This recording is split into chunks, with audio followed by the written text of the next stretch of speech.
is going on, Sooner Nation? Thank you all for tuning into another episode of the Barry and Mack Show. As always, myself, Barry, personal trainer, sports performance coach out of Tulsa, Oklahoma. And alongside me, former Sooner wide receiver, 2000 national champ, Mr. Damian Mackey. How are we doing today, D Mac? As a fly comes up in here, man. What's going on, B man? Good to be back on the show, ready to wrap up this 4-part series. A lot of ridiculously positive feedback. Shout out to all those individuals engaging on man, I hadn't been on my Twitter in 3 or 4 days, and I had a whole bunch of notifications and stuff. And I see you. By the way, we have a is it de facto? Is that the right word? We have a de facto wager. Did you see that already? Hey, yeah, man. And Yep. I'm a saw check All guy. day. I'm a saw check. Yeah, I'm gonna for take the sure. under on 10 tugs. I think it's gonna be running back by committee, and I think there's gonna be some competition. Um, that'll he's not a goal line back. So I think there's Yeah. going to be some competition to Yeah. share. So we'll see how that goes. But I'm blessed. I'm well. Just a couple shout outs, man. Shout out to them Sooners. Getting full fledged into summer. Lord knows those guys need to put that work in and earn the right to go into the SEC and be a big boy and bully some of those teams. Shout out to some of those kids graduating high school. I'm saying school year is ended. My babies is transitioning. I got a kid getting ready to go to high school, man. My daughter, Oh my she's gosh. and she's a stud athlete. She's pretty special. Okay. But also shout out to you, bro. I'll be seeing you grinding. Good to see you Oh, thank putting you, in that babe. work. Yeah, Hey, man. all Gotta day. show, gotta give props where props is due. Ready to knock this one out and get on to fall camp. And I'm looking to mix it up with some of these SEC guys. They've been sending some messages like, hey, they want to, do some crossover pods. So they don't know when we go over there. I ain't gonna be holding no punches. I'm gonna do my due diligence. I'm gonna make sure I have a pretty good I'm gonna look. I'm gonna know just enough about their teams to be dangerous, Woo, there you and then go. I'm talking shit. That's right, I'm man. looking forward to that. Looking forward to that. Love it. Well, as always, the Barry and Mac Show brought to you by OU Insider, OUinsider.com. Go over there, get yourself a membership, recruiting, team news, and all of the above. Brandon Parker and the guys do an awesome job. One of the things they were talking about recently, DMAC, as you alluded to, you got guys grinding over the summer, but you also got some guys arriving during the summer. Some of the freshmen who didn't make it in the spring now arriving, and they're kind of petering in as they go. One of the surprises, interestingly enough, on top of some other guys, was Gavin Sawchuk's brother, Gabe Sawchuk, a guy who's a three-star recruit, 5'10", 185 range. We'll kind of see where he lands. He played both sides of the ball in high school, as good athletes often do. I Mm-hmm. think maybe defensive side, they give him a look, maybe offensive side. But I want to go with this with another angle for you. Arriving in the middle of the summer as a true raw freshman, what is that like for those guys? What are they experiencing right now? Just getting stuff together for class, trying to make sure that they're well, some of them are doing classes, some of them probably don't start till fall, but some of them I'm sure are grinding right now with the online stuff. But what is that like for a student athlete going into the middle of a summer like that? If I had to do it all over again, I would have came sooner, only because it's terrible in August. Imagine trying to figure out 2 days, figure out a new space, figure out like literally a whole new place to live. And then you're getting that wake up call on weights, on conditioning, on expectation standards. I mean, it's a lot. So I actually believe it's a cool deal for a lot of these guys to be coming in, getting acclimated, getting set up with their rooms and knowing the lay of the land, parking, there's a lot. Imagine being an 18-year-old kid who for your whole life, mom and dad essentially, well, by definition, you were a dependent, you know what I'm saying, in a house Yeah. where everything was taken care of by mom and dad. And then boom, in August, when Roy and I got to OU, if we didn't have each other, I probably would have went home, like straight up, because it was just so much. I never thought about like parking. I never thought about like setting up my electricity. I never, those are Yeah. things that you just as a child you don't even consider. And it was a lot. So those guys coming in, if Schmidty does things today like he did in the past, I think one thing that'll be good for them is this is generally a time where, like we talked about the last 3 weeks, they ain't, getting it in like they're going to be doing the second, third week of the month, right? Right now, they're stretching, they're doing a lot of plyometrics, they're doing a lot of Schmidty's having a lot of conversations about the whys and how to get things done, right? You can really size people up. You come in early and there's a receiver who's a little over, a little slow footed. Yeah. There's a running back who's a little light in the ass, or I mean, there's a backer who's a little overweight. As a recruit, you can kind of be like, I think I could take him. I think I could take him too, right? So it gives you that opportunity to compete without, all the cards being on the table. Because in August, listen, fall camp.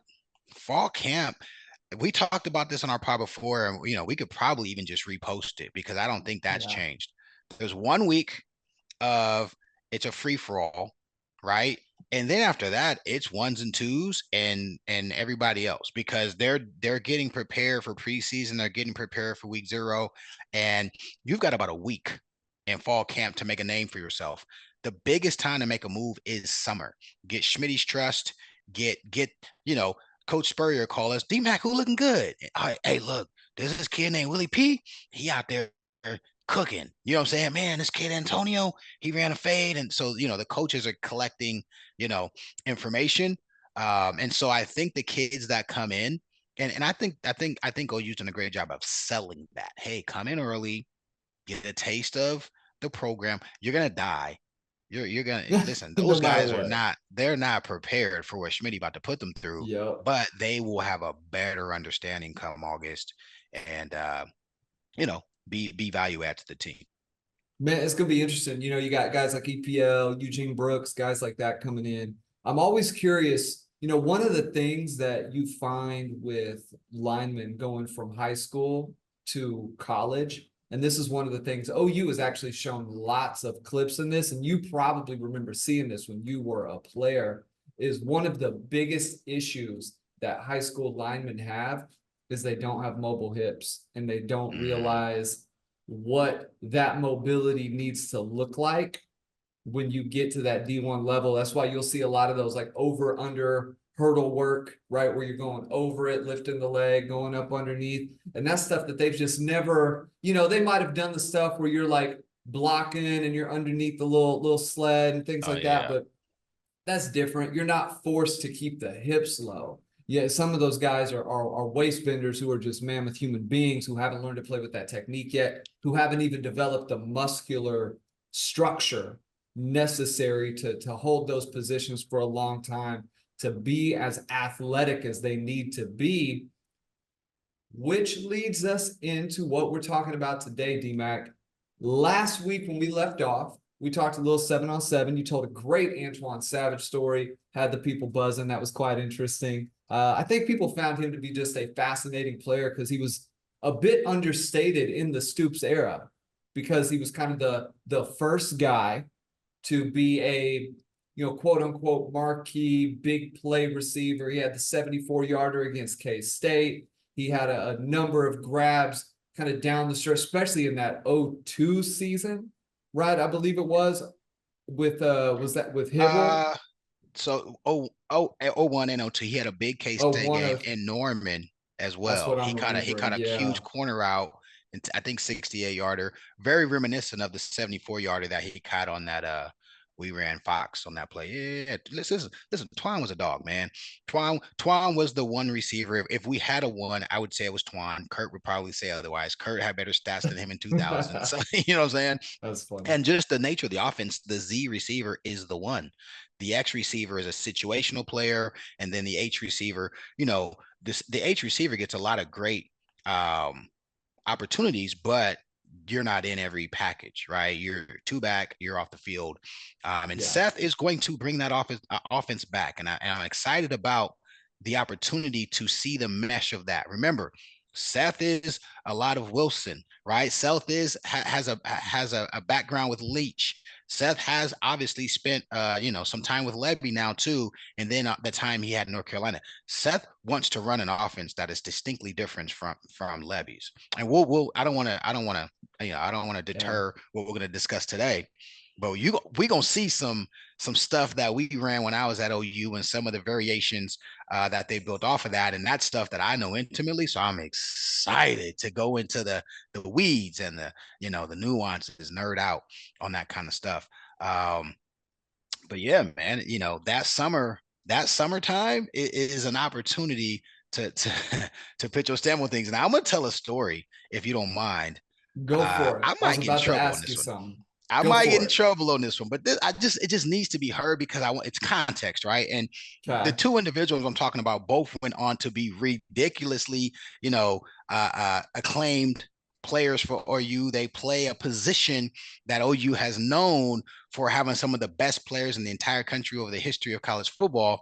And the genesis of this story stems back to a Skelly in summer. And so we're in the 99 summer, going into the 99 season.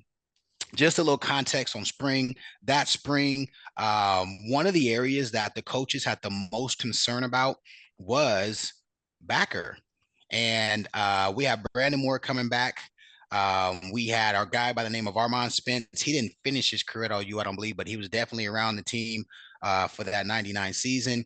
Rocky was coming off a freshman campaign in 98 where he and Roy and Josh Norman and a few others played as true freshmen. And so Rocky was a sophomore who had some acclaim and he had a solid season in Beloved around 46. here, by the way, because of what he did 100%. at Jinx, and like he was 100%. running back, kind of did the Jaron Canick thing a little bit, both 100%. sides of the ball.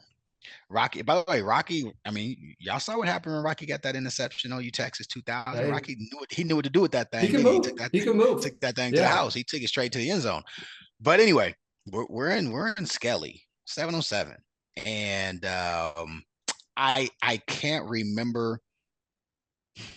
I can't remember when he arrived, so I wish I could tell the story and say the person I'm getting ready to speak to was in that spring, but I'm not 100% sure and I'm too lazy to look it up. But I'm pretty sure he was in that spring.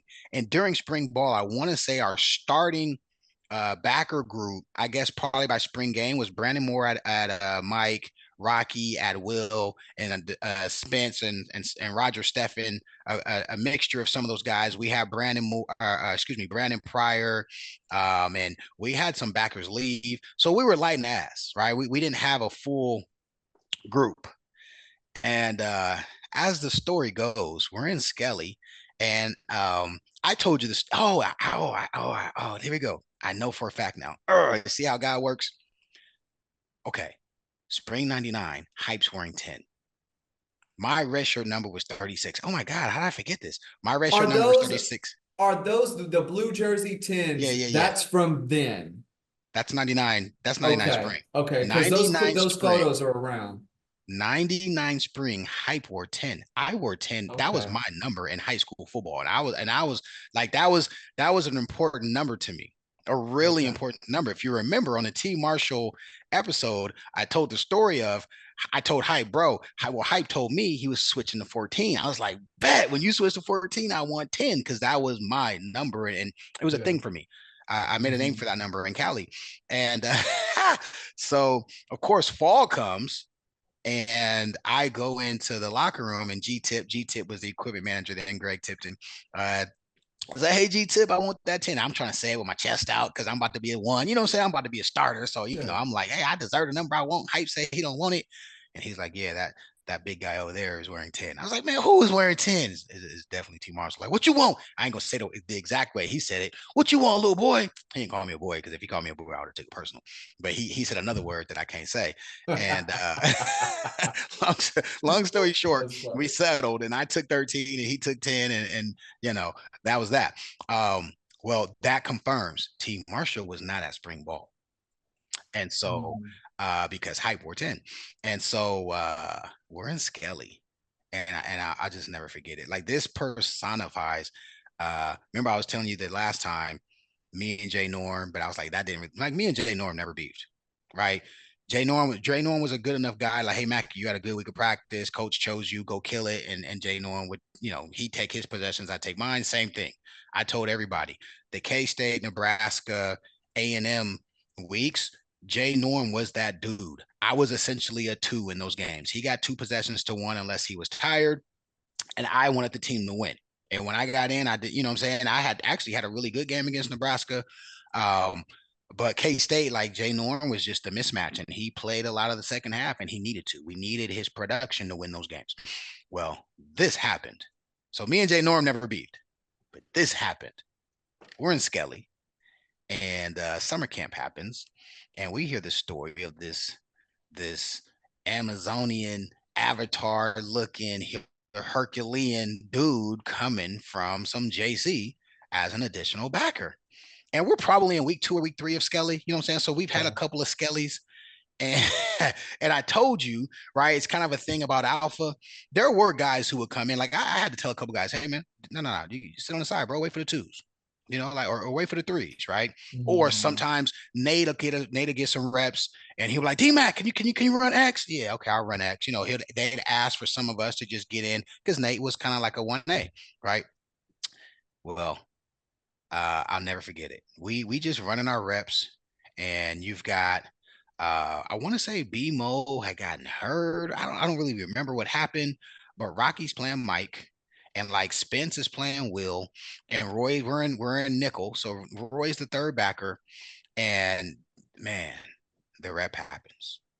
All I know is we sitting on the knee. I don't think we're in, and I just hear commotion, and we look up, and I see Rocky Calmus. I'm the middle backer. I'm Mike. And we all just kind of look. And then you see T Marshall. I'm the starting middle backer. I'll be playing Mike. Move your ass to Will. Oh And my we and gosh. we're all just like, let me ask you a question. Yeah. What position was Rocky playing when he won the Buckets? Will. He was definitely his career as a Mike backer Oh ended man. that day. That's hilarious. It was the craziest thing. It wasn't the craziest thing, but it was like, and by the way, Rocky was a dude. You know what I'm saying? Like Rocky was a ballyhooed freshman. I don't know if he was a freshman All-American, Roy was, but Rocky was, Rocky did his thing, and Rocky was a Yeah. team guy, and Rocky worked his ass off, and Rocky looked the part. Rocky moved to Will, and it was a good thing for everybody, because obviously T Marshall came in and played that Mike position. Mhm. Now, in that same vein, I gotta say something. I gotta tell you another. I gotta tell you another. Go for it. Get The it. next summer, the next summer, 2000. Okay, Skelly. By the way, this is Skelly Okay. as well. We're in 707. This particular time, we just happened to be doing Skelly in the stadium. We generally wouldn't do 707 in the stadium, and the practice fields, for some reason, those 2 years they weren't available. So we would generally be at the intramural fields, for the most part, Okay. doing 707. And so this is the 2000 season, and clearly Rocky and T Marshall are entrenched, so there's no questions there. But there's this other thing, there's this rumor going around like, uh, there's this new kid, and he's the fastest backer on the team. And there's all these rumors around he raced against a receiver and beat him, right? And we like, what? Who? Like, what? We didn't think there wasn't like no big time recruit who came in. Like T Marshall was we all heard that there was a Jay's JUCO guy coming in. He was a By the way, big time guy at that time. Like he was dude, viewed as potential NFL guy, like just things kept him out of D1 ball. Like he was a Miami OU like correct, level player. correct. Not to mention he was 6'4", 248 pounds, chiseled to the bone, Yeah. and was reckless. Yeah. He played right with a lot of ferocity. Okay, grown man too. Like he looked like a man. Like, yo, buddy is grown. He must be 26. Like that's kind of how we looked at him. Sure. But in Yeah. 2000 summer, we just keep hearing like, oh, this is backer and he beat a receiver in a race and this and that. We're like, so anyway, we get through Skelly and we call it up, and the seniors or the coach, the captains are talking, and Right. here go T Marshall. Say, man, I heard that you supposed to be fast. By the way, everybody heard T Marshall was a 4-4 guy. Like he was a 4-4 guy coming out of high school, this and that. He played running back, this and that, this and that, this and that. And so T Marshall, I guess, was just really trying to claim the pecking order of who the alpha dog was. Hmm. So he goes to a youngster by the name of Teddy Lehman. And he says, Okay. "Say, man, if you fast, let's race." All of us were like, "Yo, let's have at it." So we're Skelly's done. We're in the stadium. We make I don't know, I think 50 yards from the 50 to the goal line. Do you want to finish the story? Do you want to take a stab at how the story ends? Teddy win. Teddy smoked his ass. He Yeah, I have a feeling, smoked him. man. We're like, yo, who is Buddy? I Oh think they man. raced twice. I, Okay. How bad did Teddy win this a thing? yard. I mean, listen. Okay, which T is Marshall, T Marshall, significant. T Marshall didn't get smoked, but he Yeah, lost. And for he sure. putting all the effort into Teddy. Teddy just gave him, you know what I'm saying? Glass. Teddy had wheels. Teddy, and by He the way, can I move, wouldn't race man. Teddy. No, I wouldn't race Teddy. I think he raced Julius McMillan or one of those guys. He raced somebody. I think like somebody was talking head. Hey, I heard you this kid because they were making all these rumors like he was Paul Bunyan and this and that and Okay. some country Oklahoma kid. Da da da da da. I didn't really know about him. He kind of showed up and Coach VV, sure enough, hey, D-Mac, is it true? I said, Coach, he gave Chief the business. He was like, I told you, he fast. He gonna play for us. You watch, he gonna be a player. And we just laughed like, dang. That's Look, funny. Teddy came and I say a solid yard. It was a yard for Man, sure. let me ask you this. This is a little bit of a tangent. How much pride on a roster do guys take in being the fastest dude on the team? Like, is that one of those things where like you just know there's a group of guys like, oh, you like Zion Reagan's coming into Oklahoma, he's gonna immediately be one of the fastest guys on that team. Is that a pride thing on the roster, or is that something that guys aren't really thinking about considering well, what is like the temperament on that subject? I mean, it's a thing, especially in summer because there's no Okay. football, right? Summer is not football related. It's getting your body ready to play football. Hmm. When I got there's a guy by the name of Ced Stevens. And so on Blake's regime, there was a lot of talk about who was the fastest. And I ain't gonna lie, there's a guy by the name of Corey Ivy. He played in the league, I won a know Super about Bowl. I Ivy, think yeah. yeah. Well, they had a nickname for me called Two Cents because I came from playing winning football. Like my entire career, we played for championships, little league, high school, right? Like we played for ships, and I felt like the culture at OU. They was talking about some stuff that to me wasn't important. Who, who was Mm, the fastest and who was the biggest thug or whatever. I mean, I don't want to put a negative connotation, but like just stuff to me, sure. I was like, boy, we here to play ball. And so I would always have a lot to say, like, man, like I'm looking at the DB. This is when I was a DB with Coach Bennett. Coach Bennett was a DB coach. And I would just be like, buddy's trash. Like they had dudes who like were getting PT and starters, semi-start. I like he's not very good. And so they would call me 2 cents. Of course, I couldn't play, I couldn't practice, I wasn't even in the field. So a lot of them dudes hated me. Like, who is Buddy always talking? And I was telling the truth or my truth. Well, when Schmidty came, the fastest guys, Dre was not like fastest on the team. Julius McMillan, like straight line, Hmm. rolling. You know what I'm saying? Yeah. Rolling. Mike T, straight line, rolling. Mike T could chase you out your shoes. Um, the rest of us were ball players. You know what I'm saying? We were fast, Yeah. but we were ball Yeah. players. So like to us, it wouldn't have been a big thing to be like, I'm hella fast. Like, bro, you ain't playing. You know what I'm saying? Like, Yeah. we out here. Ante Jones, a 4-4 guy playing safety. JT Thatcher was fast. He ran 4-4 for the pros.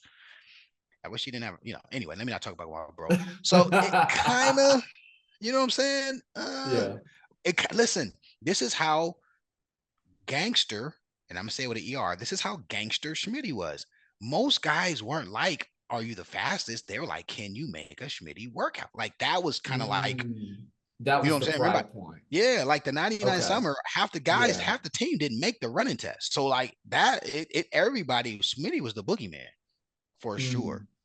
Mm, Wasn't so much interesting. running in a straight line. Yeah, for Yeah. sure. Man, so we've gone through beginning, middle, summer. Take us now. a little bit behind the curtain. Things are obviously winding down. You're as explosive as you're going to be, right? Summer is there to prime you for fall, where you show up as basically you're not your finished product, because a lot of the football stuff is going to get worked out through fall, and there's going to be aspects where you improve technically, right? But athletically, in terms of who you are from a strength standpoint, there's not going to be a whole lot of strength gains, speed adaptations that take place for the until next off season, right? You Yep. just, especially if you're a one or a two, if you're a guy Yep. getting even some of the threes, if you're a Yep. player getting Travel squad. meaningful reps, yeah, It's if travel you're squad. getting Travel squad. meaningful reps, you're not killing yourself in the gym. You're staying in shape. You're getting, people will see Jalen Hurts doing those workouts after the games at OU.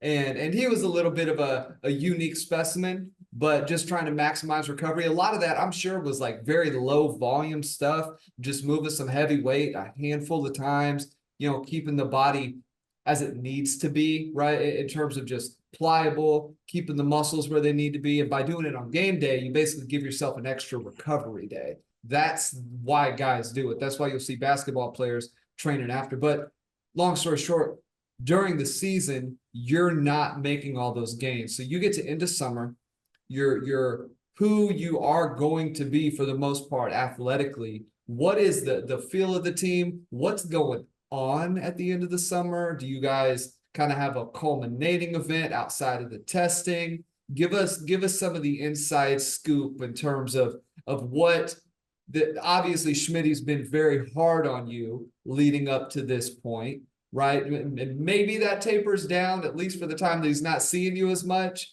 But give us a peek behind the curtain on that, D-Mac. Yeah. So after your running test, we have position meetings. They'll roll out they'll have all fall. I mean, excuse me, they'll have 2 days already set up. Hey guys, let's say the running test is July 29th, right? We report back August 6th, 6th or whatever it is, right? So, and they tell you, go enjoy yourself. Don't do nothing crazy. Coach, I ain't gonna say the names because God rest his soul. Book is my bro, and God rest his soul. But coach was like, where's Brandon Everidge? Book, don't go do nothing crazy because Book is just one of those guys. Hey, coach, I'm gonna go whatever. Yeah. I miss my teammate, but so we had those 7-8 days off, and generally guys would go to Lake Texoma, uh, Arbuckle Lake, whatever, right? Arbuckle Falls, whatever, right? They'd get some time off, but 99 summer. You ready for this? So we have our Let's running go. test. Okay. We have our running test. And then coach calls an emergency meeting the next day. And it's very reminiscent of that very first meeting that I was late to. And I wasn't even late, damn it. I got there on time and he made me do the damn Stairmaster because I was on time. Pisses me off. But so Barry, we're in the red room. And coach knew how to keep us on the edge of our seats on the pins and needles. And so when a meeting is supposed to start, coach is never late. There were a couple times in my entire career where coach was late, and every time he was late, it was because he was pissed. You know what I'm saying? And we had to just whatever happened, a fight. There was an infamous party we were all at. I think I talked about this one of the early pods, and some dude was trying to talk to Ante Jones' girlfriend, and we were all on the wall in the armory chilling. We not bothering nobody. Dude from Oklahoma City and disrespectful. Me, it was literally I think it was me and OJ. Well, hey bro, just we chilling, man. Like leave his girl alone, man. She says she's not interested. And Buddy kept, coming. Anyway, he got his ass beat. He got his ass beat so bad he was on the news talking about OU football players. Literally, like, Oh bro, that's no. funny. Yes, true freaking Oh story. man. Well, That's wild. the red room story after that. Coach comes in. He coaches. I'm talking about Bob. He's pissed, and then he says, "So, the police are called and the whole nine." Coach says, "And who the hell is G Nasty?" And one of our teammates, that wasn't his government name. That's the name we called him. Okay. Everybody called him it. So coach didn't know that was like his nickname. So we all were like, because whatever he did, right? He did some terrible stuff. By the way, I think Yeah. G Nasty passed away too. If he, I'm pretty sure he did. So, God rest his soul too. Mm. But no, so we're like, oh crap, we in trouble. You know what I'm saying? Because coach is in the he's late. And Yeah. so he comes in and he slams his papers on the podium. And we're all just kind of looking like, yo, we just did the running test. I guess I was thinking like coach probably mad because half the team didn't make it. You know what I'm saying? Because 99, it was Okay. tough. It was a tough test. Man, I want you guys to all change into your grays. And we're like, fudge. Because grays means you're running. You working. So Yeah. he's doing his thing, get your grays. And then he said, make sure you got your girdles. So we like, oh man, we in trouble. And then he said, when you're done, meet me outside the damn weight room. And so we like, weight room, okay, we're going to the gym. So we all trying to figure out what is going on. So boom, we leave the red room, we go back into the locker room, we change into grays because we just chilling in whatever, whatever you Yeah. got on and some flippities. So we put our grays on and everybody's like, blood, we about to get beat up again. And coach says, meet me at the weight room. So we walk into the weight room. There's a way to get to the weight room back then, straight from the locker room. There's a door that you can go from the weight. They don't have it anymore. You got to kind of go out now. Yeah. Yeah. Actually, I'm tripping. They redid it again. The new stuff is ridiculous. But we go in the weight room, and then Schmidty's in there, and you got all the strength coaches lined up, and we're all just kind of looking at, because you think about it, we had our first winter, we Mhm. had our first summer, we Yeah. had our first running test. So we're all just like, what the hell is what's gonna happen? And Schmidty's like, all right, man, uh, as you know, everybody didn't do as well as we anticipated, and because of that, as a team, we've got to deal with this as a team. Just because you made it, your teammates didn't make it. Everybody, we're all on the same team. We're in this together. I want everybody to go outside, and when you get outside, you'll see what we're doing next. And of course, when we get outside, there's 4 buses, and they've got popsicles and shit, and they're taking us to the water park. And Hey. yeah, it was pretty dope. I can't lie, but we were scared. They Oh played that man. thing. They played that thing so dope. And from the red room to the weight room to the pep talk, and then we go and they literally have popsicles for us. And they had 4 or 5, whatever, how many buses they had, and we all went for a team outing. What's the thing in Oklahoma City called Whitewater? What's the little thing called? I think Whitewater was Oklahoma City. Yeah. Oh, at Tulsa we got Yeah. Big Splash. It's called something else. I Okay. think it's Safari Joe's now, Whatever. but But we went and it's what it had is. a blast. And so that was pretty cool of them to do that, knowing they kicked our ass all summer. Man, let me ask you something. That brings up an interesting aspect of Coach Stoops. Because he came in there, he appeared to be aggravated, put on a nice show. Well, when you guys were in the games, right? And I'm sure younger Bob probably different than older Bob, I would Yep. imagine, right? Yep. He looked pretty locked in, judging from afar in those early years. He looked like, you know, the expectation to be great was on full display in the national championship game. Said they didn't go in there hoping they'd win. They said you guys came in saying this is what's going to happen. We're coming in here wanting to finish the job, right? To take care of business. Going to finish the job. We didn't want nothing. We were going to. Mm, Wanting is not. No, the language we were using is, yeah, I don't give a damn Snoop minutes play or not. We whooping their ass to a hell man. yeah. That was our expectation for sure. So let me ask you this: how far did something have to go for a player on the sideline to catch a chewing from Coach Stoops, talking about Coach Bob Stoops? And what was that like? What was Bob the kind of guy who, like, when he was upset, like, you knew stuff was about to go down? Was he a little slow to anger, or in those years was he a little more feisty? Give us kind of the Coach Stoops lens Are right you talking here. about game day on the sidelines? Yeah, I'm talking about game day. I want to ask you about practice in a second. Game day, Bob. Man, week 1 or it's week 0. We're playing UTEP. It's Ace Flip 93. I know it because I scored a touchdown on the play. And I'm playing slot, and Okay. X has a 10 8 X has a 13 to 10 curl. Z has a corner to take the safety out of the play. Slot runs a wheel, 5 yard out and up. I run the play. Well, they line up and bump, and so when they line up and bump, all I need to see is X and Z go inside. If they both go inside, it turns into a slot fade.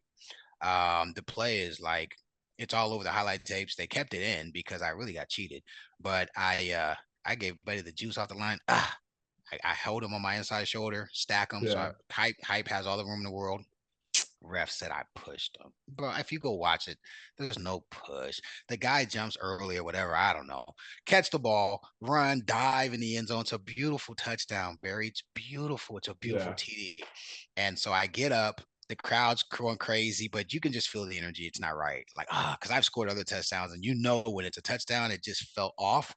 And I turn Sure. around, and I'm at the edge of the end zone. So I'm like where the pylon is. I'm like 1 yard on the field, right? I Okay. get up and the ref threw a PI on me. And so I'm walking back and I take my helmet off. I'm on like the 15. You know what I'm saying? But I'm 1 yard Okay. on the field to play. And God damn it, Mackie, it's enough that you got offensive PI. Put your mother sucking helmet on. What the hell are you doing? You think you blow? I'm just like, Coach, I'm trying to figure out what happened. I throw my helmet back on. And yeah, man. So listen, if you were there, you were there. Those early years, those fans who had seats right behind our side, I guarantee. Mm. Listen, man, Gino will cuss you out in the middle of the game. Coach Mike Stoops will cuss you out in the middle of the game. BV will cuss you out in the middle of the game. Coach Ship will listen, and I used to be like, "Blood, why are you on us? Y'all defensive coaches. Y'all ain't, you know what I'm saying? The other team got 28 points. Why you, Coach Ship, come on, damn D Mac, you saw. Why you over there catch the damn ball? Like, bro, go talk to your guys. You know what I'm saying? You don't see Coach Spurrier over there telling your D lineman they getting pancake. Like the coaches, you Okay. couldn't. There was not the only coach who would really kind of save you and give you some quote unquote grace was Coach Long. Hey man, Mackie, we need you. Keep your head up. And I say He that about seems like myself. that. I didn't. I had a couple of busts, and I had the worst play in my OU career is the pick six. I think it was a pick six. The pick six against Texas. I'm playing X, and I'll never forget that whole week is not Texas '99. The one time we lost. Okay. The whole Yeah. week in practice, I'm like, Coach, they're playing us inside man. If they line up in a hard inside man, can I run my curl outside? By the way, today it's universally accepted to run the curl away from coverage. Just Yeah. caveat. It's universally accepted. 1999, no, get inside. And so I could get inside if we're an ace because ace meant X is 5 yards from H. Z's on the other side of the formation. So I got 5 yards. Mhm. You I got can take a room. beeline, Yeah. but ace flip means Z is flipped on this side, and I've got 2 yards from Z and Z's 3 yards from X or from H. I'm, you know what I'm saying? His man is 2 yards from me. Yeah. I You're in don't a have phone room. booth at that point. Man, I Yeah. got jammed, and then Hype had, he had pressure, and then he threw the ball where I was supposed to be per se, and they intercept. I think they took it to the house. Yeah, let's just say I got cussed out a few times, and Okay. I argued my position with Coach Spurrier plenty of times. Like, Coach, explain to me how I was supposed to get it done. Do you know what his response was? What? Figure it out. Okay. Man. By the way, needless to Interesting. say, I was a two for like 2 games. That was my freshman year. Like 2 games, he really took away a lot of my reps. And then JJ had a bad game, and so I had the opportunity to get my reps back. But to your question, Yeah. all the coaches, like we saw flat out yelling matches where we thought it was going to be fist fights, halftime adjustments, and I don't want to disrespect our coaches because it was all in the moment of football. And they were Hmm. all 32, 34, 35. Yeah. I think Spurrier was 27. You know what I mean? Like these are young men at OU, right? Expected Hmm. to right the ship. But I saw BV and Mike go at it. I saw Bob. I saw Bob get on the headset and say, "Everybody shut up. This is what we doing." We all like, and he wasn't talking to us. Okay. He was talking to the headset. You know what I'm saying? So, Okay. it was feisty. And we mimicked that personality 100%. Mm. Now let's go a little more practice Stoops. And then I want to get back to obviously kind of finishing out summer, going into fall, but you just kind of opened up a little Pandora's box of things that I think fans just find interesting, right? Yeah. take us into practice Stoops. There was a little bit of insight. I want to say it was 2011, one of the Landry Jones years, where ESPN. This is when they started really doing deep coverage of college football teams. Social media really wasn't like it is now. Right. OU did not have their internal broadcast team that's putting content out. You didn't have your Stutzman locker room, OU Texas speech kind of stuff, but you did have a Right. little bit of an insight into the Right. program. That was a Stills year, Ryan Broyles, and you got to see Bob a little bit, coach the secondary, coach some of the linebacking groups. You got to see him outside of the head coaching game day mode. But what was he like in those early practices? Well, was he as energetic as it seemed? Specifically Bob or the coaches in general? But let's go Coach Stoops first, Coach Bob. So Bob was a teacher. Coach Stoops was a Okay. teacher. He spent a lot of time on technique. He really did play HBC and CEO of our program. He trusted his coaches. He spent as much time on the offensive side as the defensive side, unless they got their asses kicked, which always told us he didn't necessarily like the scheme that, the code DCs had used the week prior. And he wanted to make sure he had his fingerprints all over that. You know what I'm saying? Mm. But aside from that, man, coach would always come. And one thing I really appreciated about him is that he played good cop with us. I think he knew that it was really a culture shock and a standard shock for us to have Coach Schmidty have so much authority and power of the program. And Coach Schmidty was just standards. Like it was Yeah. literally standards. And Bob was a really good, or coach was a really good balance to that, where you drop a ball in practice, Coach Stoops is probably the last one to get on you unless it's something lazy, right? You run a route and you don't run your mesh properly, or you're trying to beat the wrong shoulder, or you waste a step because very technical, and I know the game's even more technical now. In some ways it's more technical, and in some ways it's more freelance, right? A Yeah. lot of scheme now is about get to the space at the right time versus back then. If I was running a slant, I had to 1, 2, 3 shoulder. We had very specific things we needed to do. Um, Bob, the thing that I respected, B, is Bob knew enough about offense to really be able to give us good feedback. Okay. Like and there and here's what I liked about him. He'd be like, "Hey, Mackie, you've been in the program. You probably know more than me, but from a DB's perspective, I see da. Like he would Wow. qualify and show respect to the nuanced aspect of the position that he knew we were focused on 24/7. He never really. I don't really remember any stories where Bob pulled rank. I remember stories where he would pull rank on the team, where Okay. we got in trouble or something like that.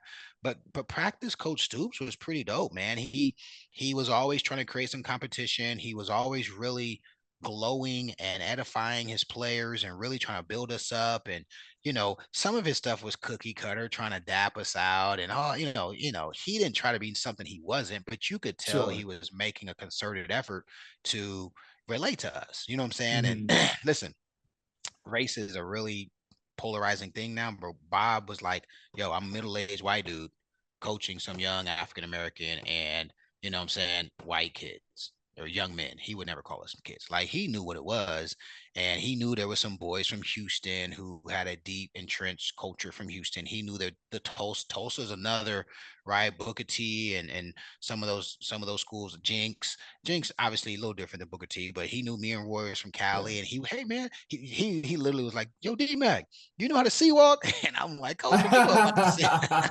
What you know about the sea walk? So he was, we felt like he was being authentic him, Yeah. which we all liked and respected, and that went a long way. Um, we would run through a brick wall for Bob Stoops for sure, like without question. The team um, had a level of reverence, respect, and just want to. Like we wanted to win for OU. We wanted to win for the fans. We wanted to win for the history, the classes who came before us. But we also wanted to win for Bob, man. Like Yeah. you know, all BS aside, coach taught us how to win, and I've said it before. I still use a lot of the characteristic traits that he used on us today as a business owner and entrepreneur, Mm, right? I have an yeah. agency with over 100 agents all over America, and a lot of the work that I do in my field, I go back and look at some of the stuff I've archived in memories of how Coach Stoops handled us to win a championship. Man, so before we get out of here, take us now into the mindset of you kind of know who your guys are now that summer has finished, right? You know where the temperature of the team has been dictated by by the culmination of summer. You talk about the event in '99. You're going in to fall, and I think in another episode we have an episode we did a while back that's in the Rolodex where we discuss fall. Perhaps Yeah, it's worth maybe another deep dive, perhaps maybe looking at how it relates to this upcoming team, and we may be doing that. yeah. But after that break, what is the mindset coming back? Well, when you finish up summer and you're prime now to start the season, right? Guys are that knowing what their roles are going to be or having an idea, and now you're ready for fall camp. What is your expectation personally as a player going into that now, knowing what you were able to do over the summer? Um, there are probably 5 or 6 guys total on the team who were entrenched. Um, as I think about as I think about fall camp, first I'll speak from my purview. I wanted to secure a spot, and and it was never an option for me to be a two. They made it very clear to us we're going to have 5 guys who primarily play, and your ability to be versatile and or needed is going to dictate that, right? And so we had 3 things: Mm, we have mental, physical, and big play ability were the okay. 3 things you were judged on every play. And so for me, I always knew that like I had the mental toughness to get Schmidty. Schmidty would have to say Mackey was one of the top ones because Kurt gonna miss some times. Kurt would get in really good shape, but there's just be certain days Kurt wasn't gonna make it. Savo was gonna miss some times. Again, same thing, right? There were certain things, and you know, you kind of have like you kind of like have your I guess your prejudice, or it's not your prejudice. It's like, you know what I'm saying? Like your personality, people will kind of know, right? There Yeah. are only like 10 of us who would always go for 100%. 100% is you never missed a workout, like actually participation, right? You never missed a time, and then you never had a blow up. Right. So like remember I talked about the gold stars. We had Yeah. a pot a long time ago. So like there were only like 10 of us because the workouts were so varied. You had to be across the board really, really, really good to make it. And like my 99, I came late, so I couldn't get it, but I came and saw it. And we all missed the 6 trippers. Um, but some of us really would be like, okay, we realized how much sway Schmidty had. So if we killed Summer, it would give you a leg up for going into Yeah. fall camp, right? But then you got, I'd say like Roy, Rocky, Bubba Burcham senior year, obviously the Q, Hype wasn't, not going to be the starter, but like amongst the O line, those guys were all in heated competition. Trent, Hambone, Matt Anderson, those guys were all, you know what I'm saying, entrenched in competition. The 4 of us, me, Wolf, Sav, Kurt, and Jay Norm. And then every year you had, Julius McMillan would come. Julius was my competition. Okay. Julius got Julius came and got put like he got put like me, like I got put with JJ. Okay. Okay. JJ was the one. And then I had a really good spring, and Spurrier came back and was like, yo, Mackie, you're 1A. And I pushed JJ his entire senior year. I'm supposed to be the slot. And here comes Julius getting reps with the ones. And then we did a scrimmage in Tulsa, and Julius took some 89 to the house or something. He had a signature TD. And Oh I wow. was I probably wasn't a 2, but like it was 50-50. And I'm like, so for me, going into leaving summer, going into fall camp, unless you were, again, Roy, I can name them: Roy, Rocky, um, Hype, Bubba Burcham, I don't even think the D line. Like there are 7 or 8 dudes on the D line that could go Yeah. get it. DB, like Ante wasn't entrenched. You know what I'm saying? Like nobody was really Wow. entrenched. Okay. Everybody was like, I gotta go into fall camp, and I really think it's what sharpened our swords. It was comp. And fall camp is just football from 6 a.m. when we got to get up and eat breakfast, and that's really your only opportunity. And they were smart. We wouldn't really practice. This was before they switched to beat the heat. So our second Okay. practice would be 2 o'clock in the middle of the Oh, week, be getting baked, wow. baked. And then I want to say 2001 summer, 2 days, they finally said, hey, we're gonna go like 9:30 in the morning, and then like 5 p.m. start a practice for the afternoon practice, because we got Mm, baked.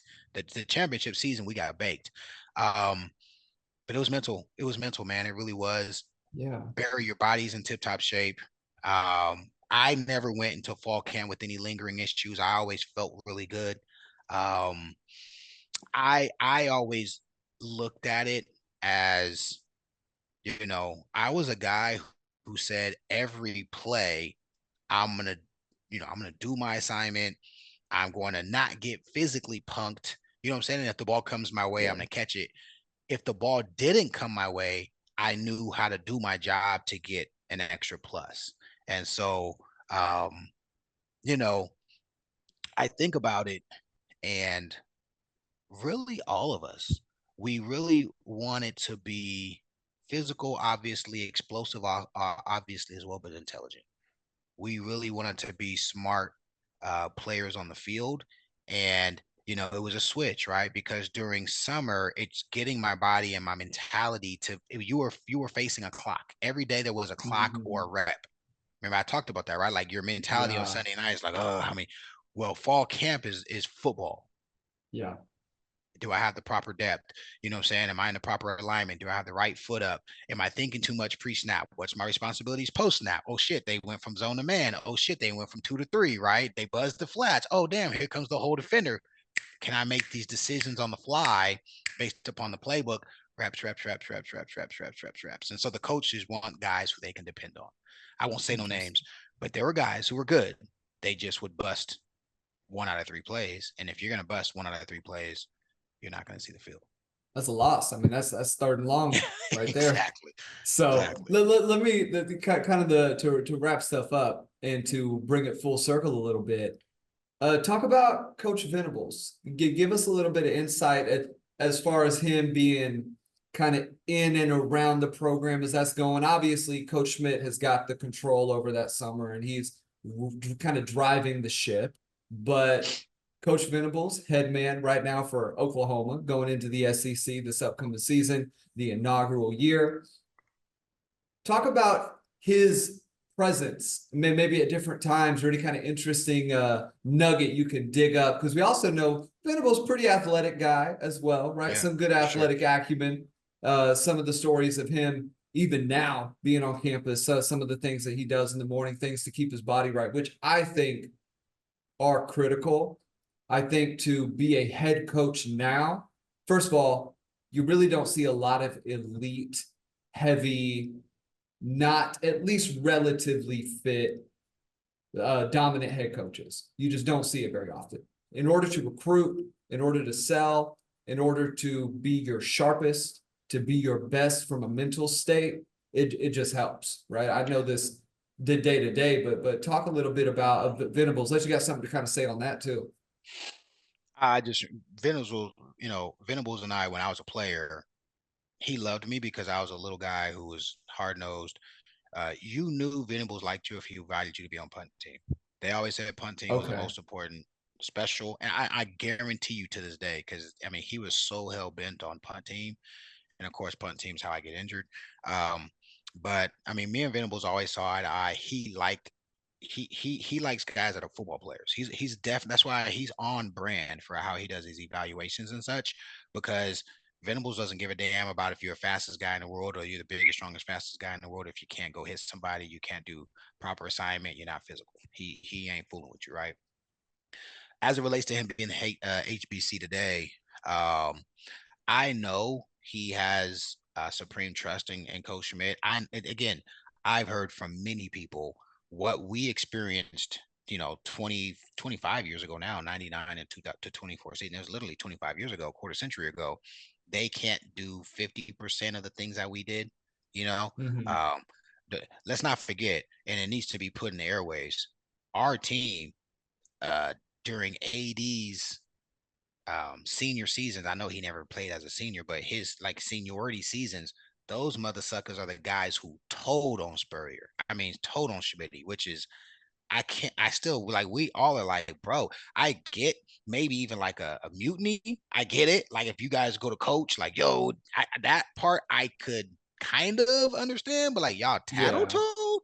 That's why y'all suckers Mhm. got soft. Like y'all soft, bro. Y'all went and told. You know what I'm saying? What? Where they Yeah. do that at? Um, and so since then, obviously, you know, hamstrung him for a while. Goes to A&M. By the way, I heard at A&M he cranked it up and got those guys physical, but he trusts Schmitty.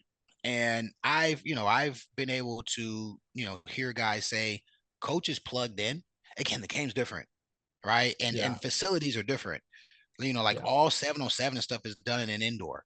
And again, I don't, not to get anybody in trouble, but like there are ways to see and be very, you feel me? Like the coaches, Yeah. they're without being there, they can be there. When we were doing it, we were like, an eighth of a mile away on some fields and so on and so forth. Everything is in within the compound. Um, so Venables knows what's going on. He's got his thumb on what's going on. He's got a lot of individuals, who need to be in their proper places, who can make sure he's in the know of what's happening.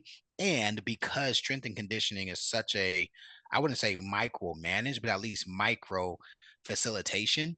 You know what I'm saying? Like there are Mhm. rules, restrictions. The players are very empowered to speak up. Like, Yes. that's a Yeah. precedent that has totally just, been Completely different. completely different.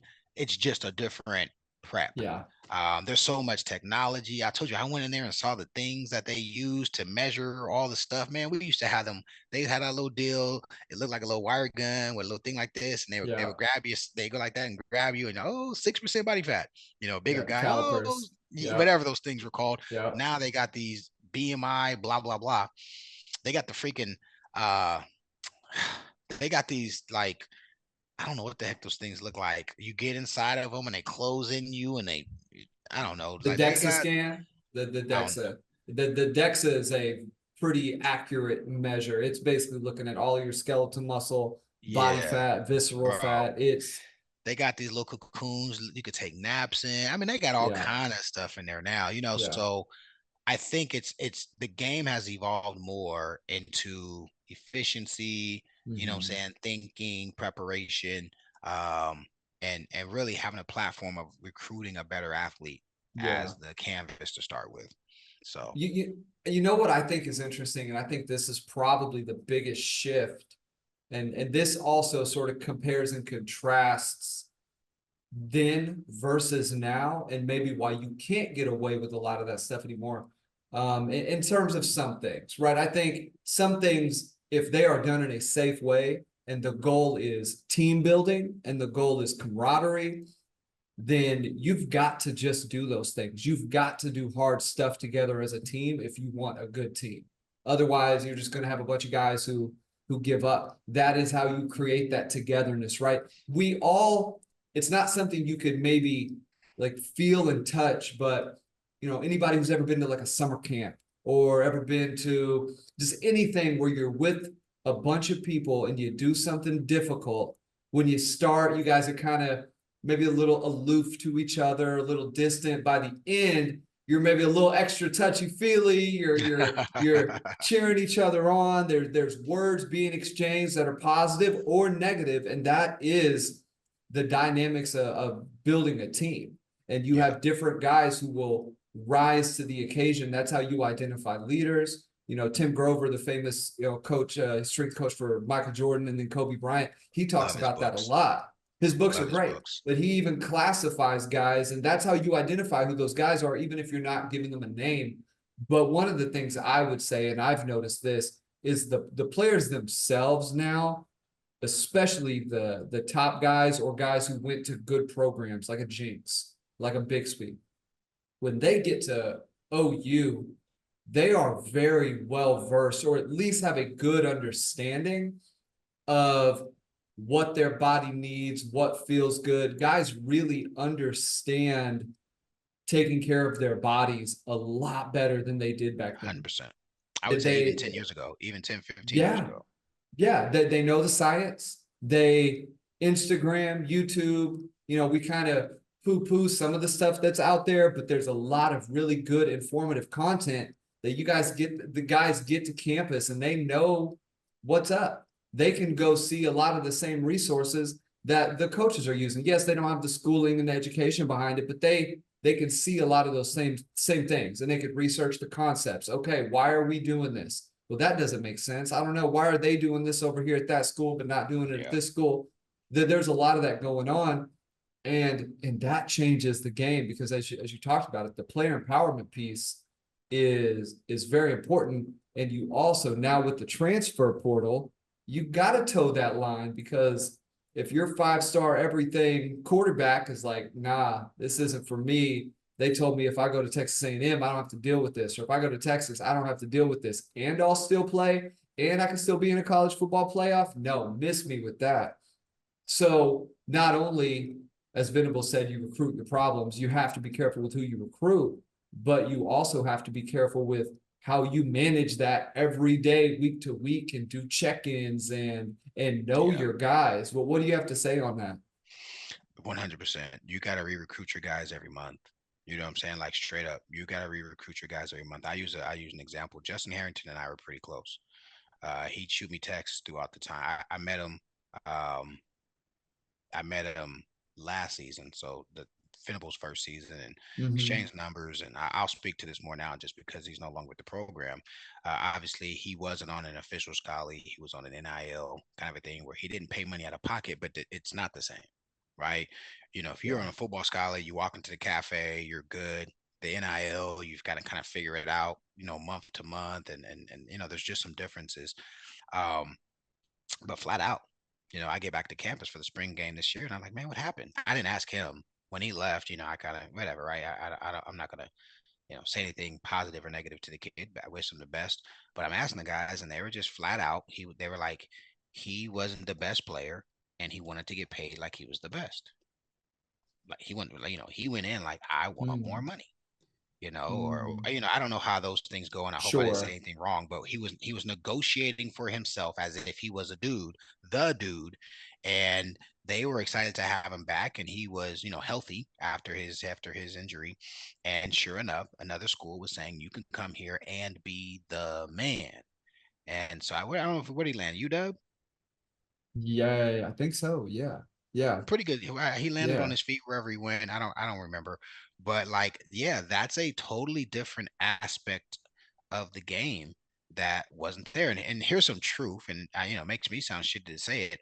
When Blake got fired, if we could have left on our own terms, like a kid could now, half the team wouldn't have stuck around to even know if Bob got the gig. Like we were so upset Wow. and it would have been a mistake. It would have Okay. been a catastrophic mistake Wow. because obviously not even just the ship, just the camaraderie, the brotherhood. We tight to this day. Um, Mhm. but just going back to 19-year-old Mackey and again half the 99 team. And by the way, we could think about it. The upperclassmen weren't even really included in the conversation because it wasn't even anything for them to consider, right? Mhm. Red shirts, it was a little bit of gray area, but upperclassmen, that's sitting out minimum 1 year, potentially two. So those Yeah. upperclassmen who today any and all of them could leave, who knows what the transition would have looked like in those days and age. So I can't sit on a high horse and be like, oh, da, da, da, because the fact of the matter is, I was looking at Fresno. Fresno offered me and Roy on the spot. Oregon State, which is where one of our very best friends, he's actually the receiver coach at Oregon now, go figure. But one of our very best friends and Pee Wee buddies, he was at Oregon State. He was like, Coach, will take you guys. I mean, we didn't even call really, but people were kind of calling after finding out that there could potentially be something, and schools were immediately like, dude, if you guys want to come, you have a scholarly, because they recruited us very hard, coming out of high school. And Yeah. and so I think about that, and I said it before, and people might not like to hear me say this. It's $1 billion business. folks are changing their families' lives, conferences lives, the infrastructure of a lot of schools are creating positions, careers, all of that off the backs of college football. And for too long, the players didn't get to participate. Yeah. I believe I would have been mature enough to have loyalty to, a school like OU and how I was handled.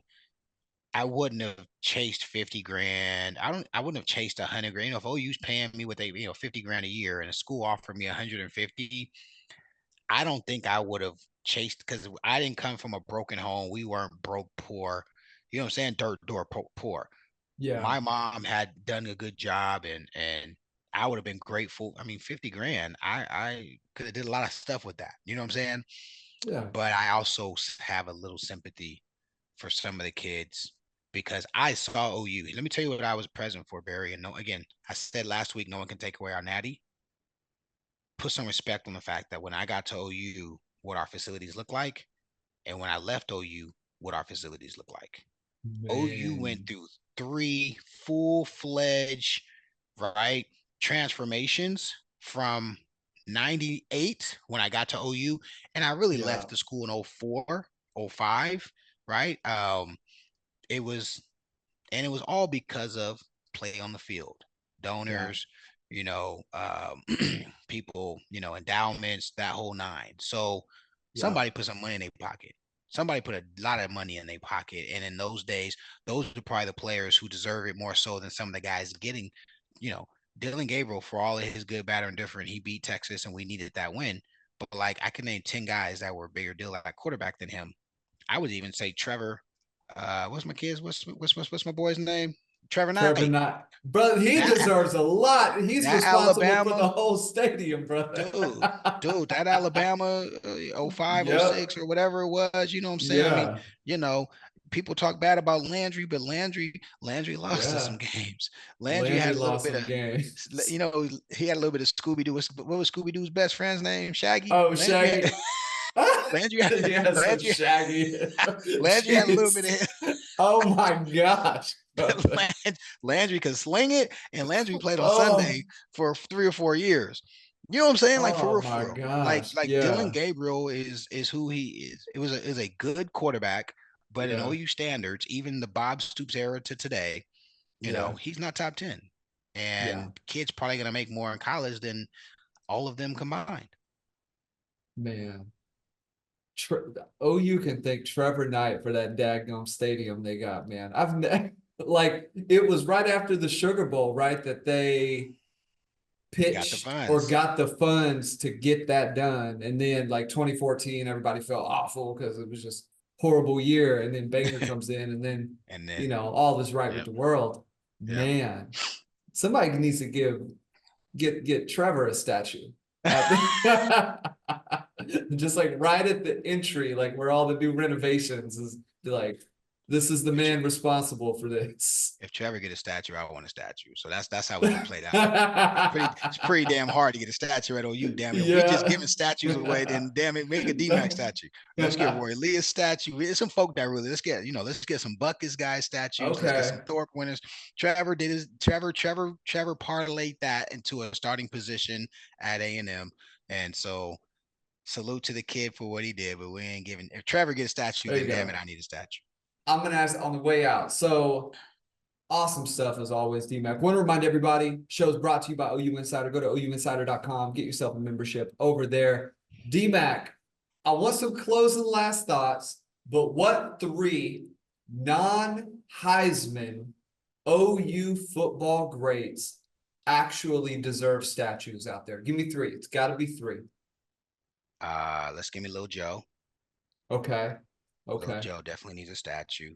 Okay. Um, Bosworth definitely needs a statue. Okay. Definitely needs a statue for Yeah. sure. Agreed. Selman's got theirs. Yeah. So I agree with you on um Bosworth. I think Joe, yeah, I guess Joe had a pretty, his career was hey man, these substantial. my three. You gonna tell me your three? I'm gonna tell you my I'm three. go, I'm going to. I I'm know, I know. going to. So we got Man, Joe, Boz. Who's the third? I'm partial in two directions Okay. because I saw these two with my own eyes, and I'm just telling you, they were the best. And it's either AD or Roy Lee. Roy Lee plays a position that generally doesn't get that type of praise. Roy Yeah. was Roy was the best college football player, all positions in 2021, and it wasn't close. And then Okay. Adrian Peterson, just in the era that he played in, with all due respect to what's his name, the kid from the he threw away his career from Mississippi. They always say he was better athlete than AD. Oh Running yeah. back. God, Yeah. the OGs are gonna get mad at me. I don't care. By the way, he was a good player, but AD did it consistently for 3 years, and then went on to the NFL and showed everybody it wasn't a fluke. And I just think AD was the face. Obviously J Dub. J Dub left a couple years before AD, but um, anyway, I'd say Yeah. Boz for sure. Yeah, for sure. I'd say Lil Joe. I'm interested to hear if you can name someone else better. And then I would say 50-50 between Roy Lee and Adrian Peterson. I like the 50-50, but I would probably go AD just for what he has done beyond the OU career as well. Like he's now going to be one of he's one of the NFL greats at the For sure. position. Mm-hmm. But I'm going to go Bosworth, and then I am going to go, and Don't this say might nothing surprise you a crazy. little bit. Don't say nothing I'm going to stupid. go Josh Heupel. I'm going to go Hype. And here is my logic for it. I'm not. I'm just. I'll tell you why I'm laughing in a second. Okay, I'm curious, and I know the relationship, right? And so it's Would he show up? That's the question. yeah, probably not right now. Maybe 20 years down the line Oh, is for sure. possible. But man, without him, you don't usher in the new generation of OU football. He was responsible. So Boz was on an 85 team, won a national championship. Nobody from 74, 75 who was We won in Heisman 75. winners. Yeah, who were Uh, they didn't have a Heisman winner that year though, those no. years. No, because Selmans were Uh, before yeah, they were 71, 73. 72, 73. But maybe the Yeah. youngest Selman may have still been on 75. The Okay. youngest, Okay. yeah. And then you would But have listen, and they did, they yeah. were they were really the champions. I want to say 71 or 72. They just didn't give us the natty. We were the Yeah. best team in college football. We just didn't get I it think done. Just like 73 was like that too. I think 73 they were like 10-0-1 or something like that. there were 3 or 4 years where we're the best team in the country and they just didn't give us the natty. But I think, and this is a little bit of a paying homage to the show we did. If you guys have not heard, me and D-Mac talked about this pre-show, go back and listen to the Torrance Marshall episode. It's a two-parter because Torrance was Oh on the soapbox, man. You need to go listen to that. yeah. But Wiki should have been disqualified from winning that daggum Heisman Trophy, man. And Torrance lets us know in only a way that he could do. But Heupel, man, he deserves, obviously not in Heisman Park, obviously not out there, but I think there needs to be something done for him down the line for what he meant to the program. And hopefully it's one of those deals where it's not done way too late, would be my thing. A lot of bad blood there. Yeah. I wouldn't say a lot, but there's bad blood there. Heupel, I think Heupel wanted to be a Sooner lifer once he got here, and that obviously Mm-hmm. didn't happen. At Roy Lee's Hall of Fame deal, you could feel some tension in the air for sure. But I appreciated my QB being in the building, and he was nothing but love amongst his teammates. So I agree actually. Hype is a great choice. You're right. Hype and T Marshall were 4-star, excuse my French, fucking generals. Stuff. Period. You know what I'm saying? The part of the game that Hype was not a athlete, he was a scientist. And on the total Mm-hmm. other end of the spectrum, the same way Hype was a scientist, T Marshall was a goon.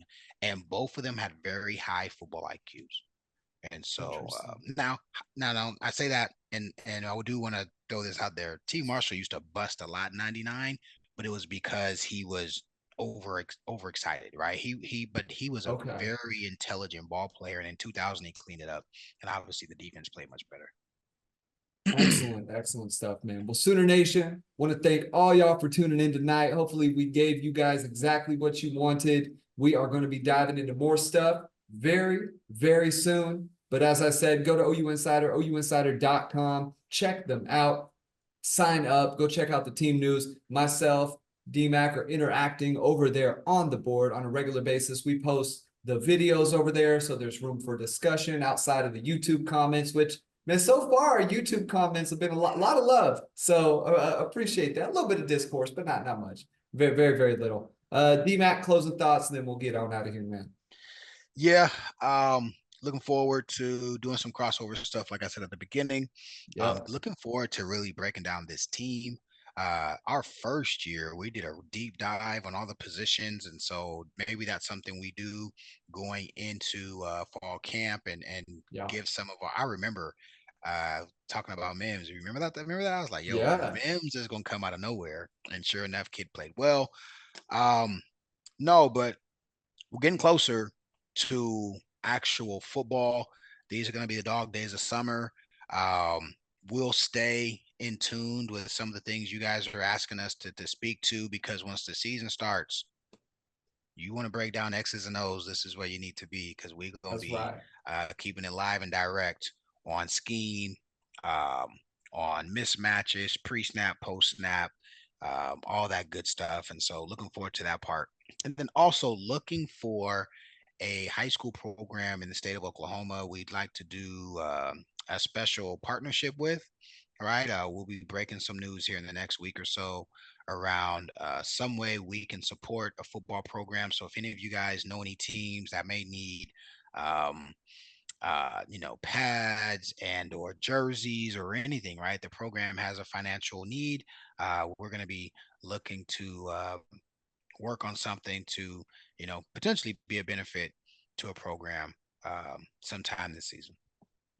Awesome stuff. Well, Sooner Nation, want to thank everybody for tuning in today, and we will see you soon.